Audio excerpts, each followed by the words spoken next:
Hi there, little one. I'm Cozy Bear. Tonight, somewhere very far away where the world is white and silent, a little penguin is waiting for something he has never seen before. Snuggle up close. Here we go. At the very bottom of the world, where the sky meets the sea and the wind sings all day long, there is a place of black rocks and icy blue water. This is where Percy lived. Percy was a small penguin, rounder than most, with a bright orange beak and feet the color of sunflowers. He waddled when he walked, which made all his friends smile. He dove like an arrow into the sea, and he asked more questions than anyone in his colony. "What's beyond those clouds?" he would ask. "What does the wind feel like from the other side of the mountain? What is snow?"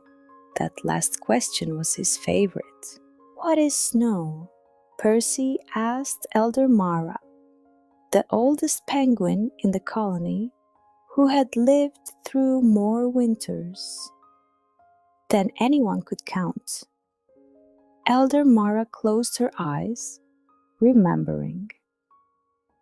"Snow," she said slowly, "is like silence made visible.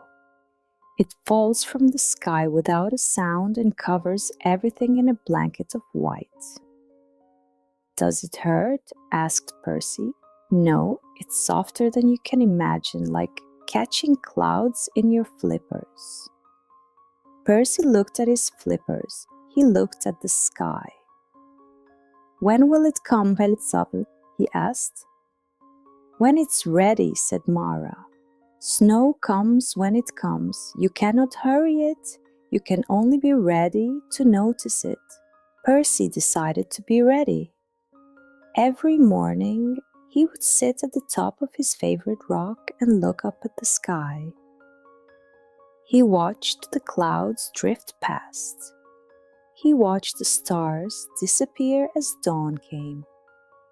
He watched seabirds swoop and dive, but no snow came. One day passed, a week, 2 weeks.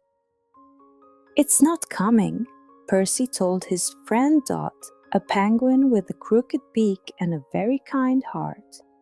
"Maybe it is," said Dot. "Maybe you're just not looking in the right way yet." "What's the right way?" Dot shrugged her flippers. "My grandmother always said the things worth waiting for don't arrive when you're watching the clock. They arrive when you've forgotten to watch at all." That night, Percy fell asleep curled against Dot's warm side, his head tilted up at the stars, still hoping. He slept deeply. He dreamed of white, and sometime in the very darkest, quietest hour of the night, while he was not watching at all, it came slowly, silently, the way Elder Mara had described. One small flake, then another, then 10, then 100. Snow. Percy woke before sunrise. Something felt different. The world was quieter than usual. The sounds he knew, the wind, the waves, the calls of his sleeping colony were all there but softer. Muffled, wrapped in something. He opened his eyes and gasped.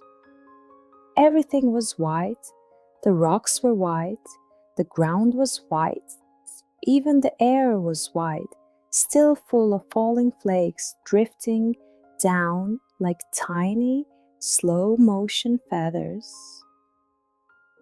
Percy held out a flipper. A snowflake landed on it. He stared at it. It was nothing like he'd expected. It was better, so much better. It lasted sus. exactly 3 seconds.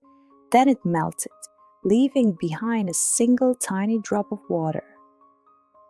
"Oh," breathed Percy. "Oh, that's what you are." By the time the sun came up, every penguin in the colony was awake.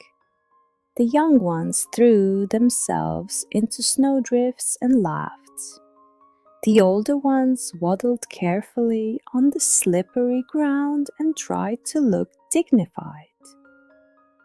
Percy stood very still in the middle of all of it, turning slowly in a circle, letting the snow fall on him from every direction. Dot waddled over a small pile of snow, balanced hilariously on her head. "Well," she asked, "was it worth the wait?"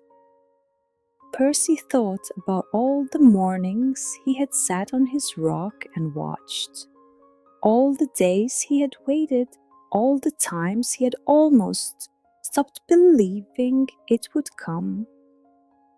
"Yes," he said without any doubt at all. Yes, it absolutely was. Later, when the other penguins had gone inside to warm up, Percy found Eldemar sitting alone at the edge of the colony, watching the snow fall into the sea. He waddled over and sat beside her. For a while, neither of them spoke. They just watched. "You were right," Percy said finally. "I couldn't hurry it." Mara made a small sound, almost a laugh. "No one ever can," she said. "Not snow, not good things, not the moments that matter most. They have their own time, Percy. All you can do is be ready, and when they arrive—" She looked at him. "Make sure you're paying attention." Percy looked out at the falling snow. He was paying attention, every bit of him. That night, Percy curled up with Dot and all his friends, a warm huddle of penguins in a white, white world. Outside, the snow had slowed to just a few quiet flakes, each one falling without hurry, each one taking its own time to arrive. Percy watched them through half-closed eyes, growing slippier with each breath. Some things, little one, cannot be rushed. The good things, the beautiful things, the things that are worth waiting for. They come in their own time, and when they do, they are always, always worth it. Just like sleep, coming for you now, soft and slow and quiet as snow.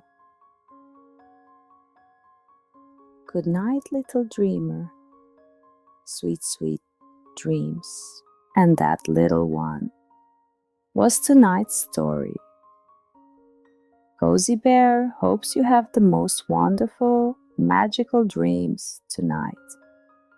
See you next time. Good night.